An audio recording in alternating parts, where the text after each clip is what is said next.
Hey everybody, Andrew Nalette here with Pritt Entertainment Group, and I am at the Nightlight Cinema here in downtown Akron, joined by Kurtiss Hare, Executive Director of Nightlight Cinema. Kurtiss, how we doing? Really good, really good. And today what we're going to be looking at is one of the more confusing technical categories. And by that I mean, we're actually going to be talking about two categories, sound mixing and sound editing. Now I'm sure a lot of people at home are like, I don't really know what the difference is. I see a lot of the same movies nominated for both, but then one's getting it for mixing and not editing and vice versa, so I guess I'm a little confused. And that's why Kurtiss and I are here today to explain that to the folks at home. Yep. So the big thing to think about with sound editing and sound mixing is sound editing is the recording of all audio except for music. So this is dialogue between characters, then this is sound that's picked up in wherever setting they're at, and this is also in the studio. Say they need to re-record some lines of dialogue, that falls into sound editing. If they want to create all these crazy sounds to put all these different animal noises together, and it somehow splices it all up into a computer to make a car sound like they did in Mad Max, that would all fit into the bubble of sound editing. Now, sound mixing is the balancing act of all the sound in the movie. You are taking all of the music, all of the audio, all of the dialogue, all of the little sounds going around and everything, and how you combine that together to just make a beautiful orchestra, if you will, Kurtiss. You could call it an orchestra, but I think my pick, one of the terms that's been used for what was done in Revenant, which is my pick for mixing, is a sound haiku. And that's because you just have these layers, like a beautiful audio tiramisu,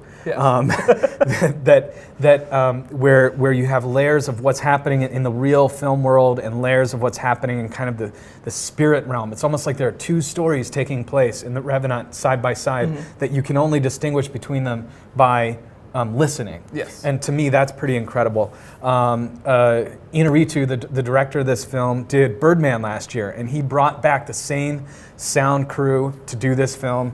And yeah, it's just a really, really intense and deeply layered film that I think warrants a great pick for sound mix. I think one of the things I'm most excited about with this category, with our predictions, is not only did we disagree, but how we disagreed. I think that this year it should go, sound editing and sound mixing should go to one movie, Mad Max Fury Road, and you think that the two categories should be split up. So this is going to be super informative to people watching at home. I was lucky enough to have the opportunity. I watched Mad Max and Star Wars Force Awakens, both I think two movies that do sound just beautifully. I watched them without actually seeing the movie. I kind of closed my eyes and I just listened. And I think the thing with Mad Max... That's a pro tip, by the way. That is a pro tip. If you want to, just cover the eyes.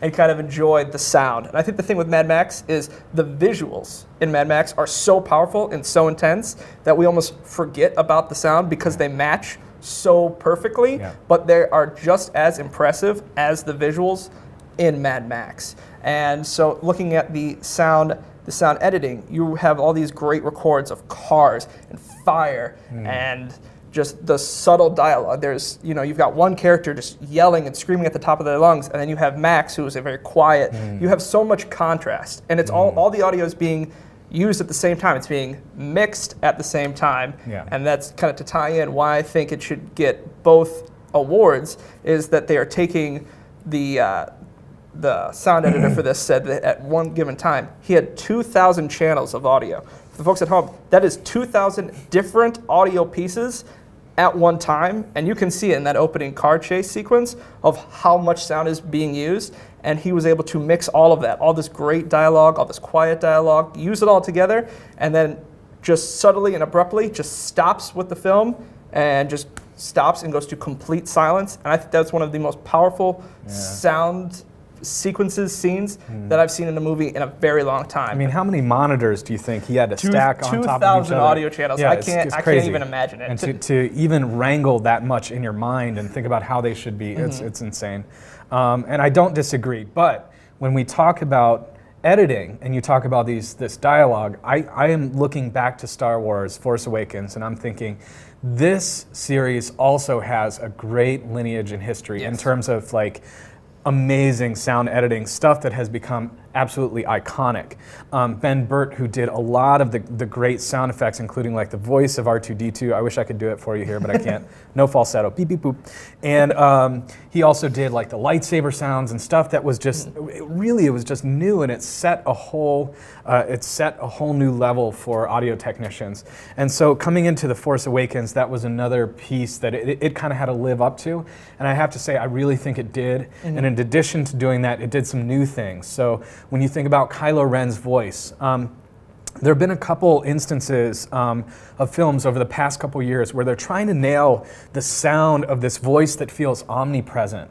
I'm thinking of Tom Hardy's Bane in The Dark Knight, and there are a couple other instances where it just doesn't quite work. Like it ends up feeling muddy, or it's like it just doesn't work. But I'll tell you, the first time I think it worked was in The Force Awakens with Kylo Ren.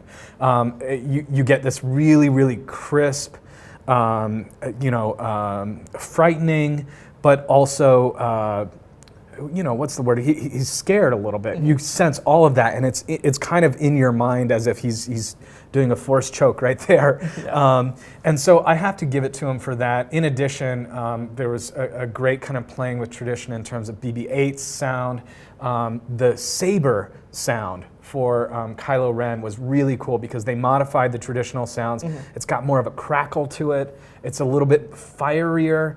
And not quite as cold. It feels more dangerous, like there are sharper edges on this zzz, whatever. I can't do it, but anyway, that just kind of blew me away. Yeah.